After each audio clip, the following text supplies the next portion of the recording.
Mga kapuso, padayon ng pagsaka ng dengue cases sa probinsya sang Iloilo. Base sa datos ng Iloilo Provincial Health Office, halin Enero tubtob Nobyembre 2, nagdangat na sa 10,846 ang na-record nga kaso ng dengue sa probinsya sang Iloilo. Ini ang nagapakita sang 593% nga saka sang kaso kung ikumparar sang tinalikdan nga tuig sa pareho nga tiyon.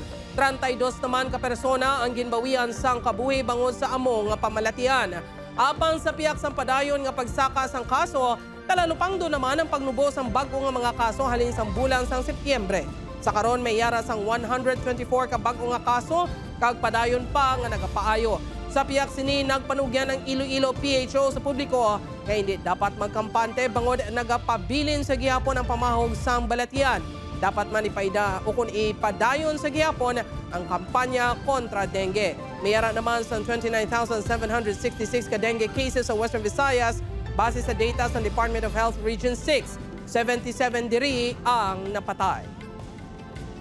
Pinsan naton kung nag-aamat-amat na nubo ang kaso, basi wala na sa may magkalamatay, dali kay sige-sige sa gihapon, wala pa kita nakagwa. No, sa epidemic threshold, wala pa kita nakaluwas. Pag sige pa pag inulan, dako magyapon ang tsansa nga sige ang transmission sa dengue.